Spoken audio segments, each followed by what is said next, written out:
Welcome to Mrs. Kenny's Physical Science class. Our first lecture in this class will be a refresher on the scientific method. So, what is science? Science is, first of all, studies the natural world. Second, it discovers knowledge. Third, it discovers nature's rules about how things work. And fourth, only deals with natural phenomena and natural causes. So it excludes the supernatural, even though Zeus and all those other characters are cool. We won't be talking about them. Remember, through the lectures, I'll be just reading through them and lecturing and commenting. You may pause at any point to take your notes and do what you need to do, and then continue on after that. So there are three branches of science: life science, which includes the biology, microbiology, botany, evolution. These deal with living things. Number two is the earth sciences, which deal with geology, meteorology, which is earth, space, rocks, volcanoes, and weather. And third is the physical sciences, which is the classes we're taking, which is chemistry and physics, which deal with matters, energy, gravity, light, and sounds. Physical science here at Snowflake High School is an intro to these other classes. So we'll do a lot of stuff that'll just help you introduce you and get you ready for the full courses. A theory is an explanation of why something happens. It comes from many observations, experiments. It can be changed with new data. So we had a theory way back in history that the earth was flat because people couldn't travel very far. They could only see the horizon, and if anything left far enough, they never came back, because if they were willing to travel that far, they usually did not want to come back. So everybody thought they just fell off the edge of the earth. Some others were germ theory. We didn't quite understand germs before. Nowadays, we understand germs and viruses more than we wish we had to. Also, the theory of evolution has evolved. It has changed from what it was in the past, which we'll talk about, and what it is believed now. Now, a law is different. This tells you what happens. It's like a rule of nature. It is something that no matter how we find more information on it, it stays the same. Like the law of gravity. Once we discovered the law of gravity, that whatever goes up must come down, and it's pulled to the center of the earth, we notice it works. It works with the planets, that gravity from the sun pulls us to the center. It works for the universe, that we're being pulled to the center of our Milky Way. It is just a law that we have not ever found anything that changes it. Another one is the law of thermodynamics, which is basically the heat that's lost in energy, and we'll talk more about that later. Technology is really important in science because it's the application of science to help people. We often think of technology as things like computers, but technology also includes things like Velcro, steel, our pencils, the different soles on our shoes. So right now I would like you to think of some other technologies and write them in your notebook. If we are meeting in person, I'm going to ask you to raise your hand and tell me some of those things, or tell the subs some of those things here in a few minutes. So whoever is working the board, whether it's you or the sub, can pause it while people have a chance to think of some of their technologies.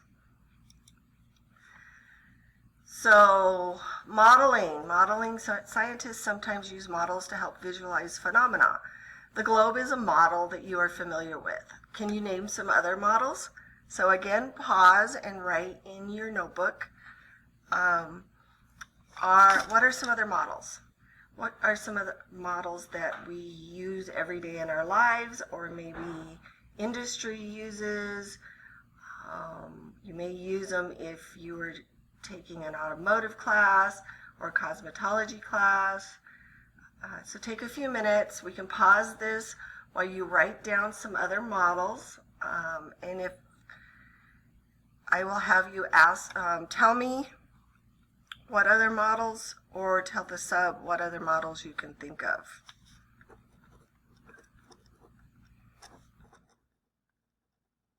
All right. So the scientific method, you're very familiar with this. You've had it in your science classes before, but let's go over the steps again and what each step means, so that way we're all on the same page and then it's fresh in your mind. So the scientific method is a step-by-step process where a scientist investigates a question by observing and performing experiments. So step one is always state a problem, pose a question. You know, what do we want to find out? Why would we do an experiment? We're curious about something. So it's either a problem we need to solve, like right now, they're trying to solve the problem of COVID-19, or it poses a question. You know, how can we prevent the spread of COVID-19?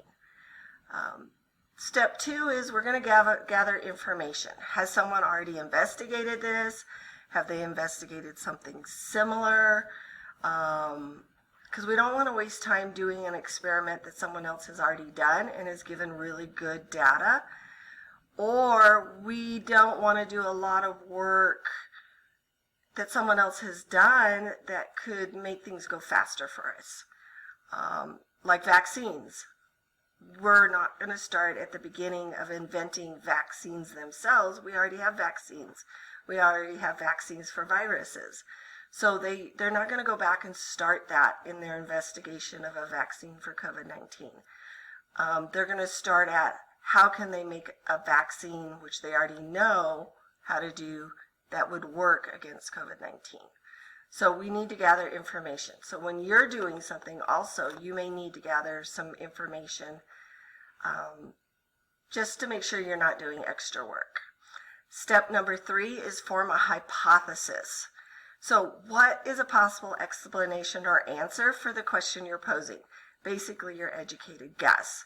Now it needs to be an if I do this, then I expect that to happen.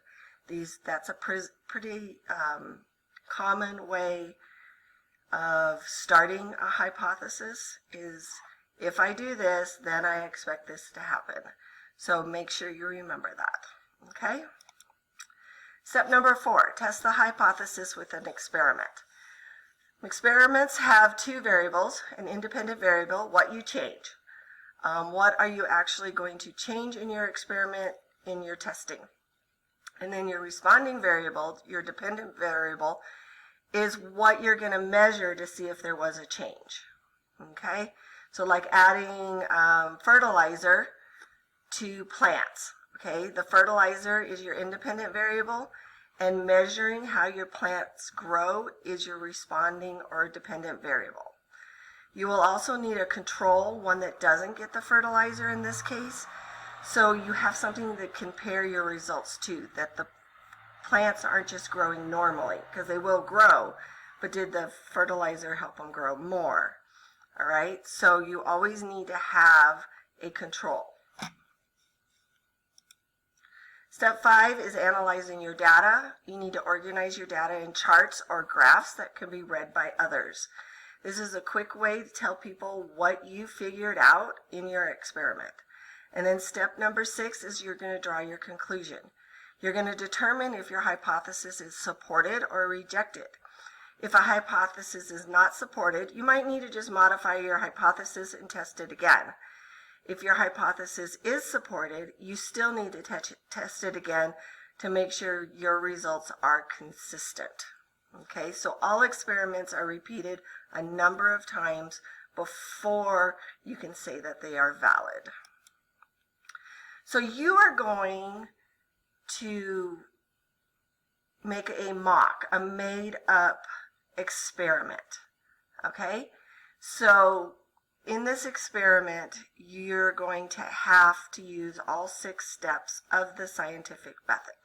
So in the next video, I'm going to give you an example of a made-up experiment, and then in my Google Classroom will be the forms and what you need to follow to make up your own.